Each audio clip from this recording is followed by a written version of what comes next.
सवाल कह रहा है कि डिफरेंस हमारा कंपाउंड इंटरेस्ट सेकेंड ईयर और कंपाउंड इंटरेस्ट फर्स्ट ईयर में वो 56 का है। रेट ऑफ इंटरेस्ट पहले और दूसरे साल का यहाँ पर अलग अलग दिया हुआ है, सेम नहीं है। तो प्रिंसिपल बता दो। अगर देखो रेट ऑफ इंटरेस्ट सेम होता तो कहानी अलग होती है, यहाँ रेट ऑफ इंटरेस्ट अलग अलग है, तो इसको कैसे करेंगे? सबसे पहले ये जो दशमलव में आपको परसेंटेज दिए हैं इनकी अप्रॉक्सीमेट फ्रैक्शनल वैल्यू सोचो क्या है।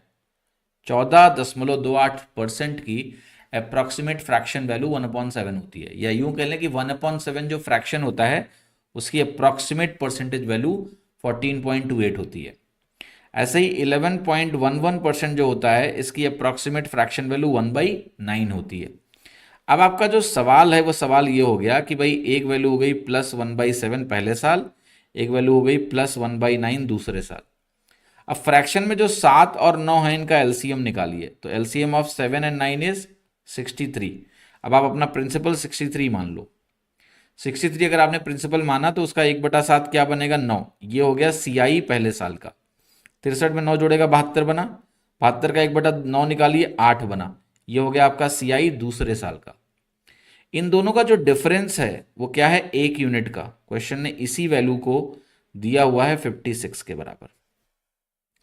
अब 56 अगर 1 यूनिट हो गया, 56 रुपीज यानी ये हो गया, तो 63 यूनिट तुम्हारा प्रिंसिपल है। तुम्हारा आंसर हो गया 63 इंटू 56।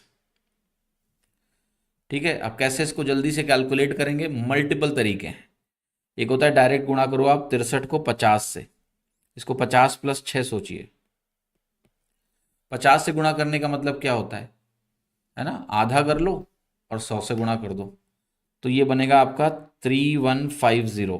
63 इंटू 5 315 होता है, 50 गुना ये हो गया। और 63 इंटू 6 अगर निकालना हो तो 315 63 इंटू 5 है।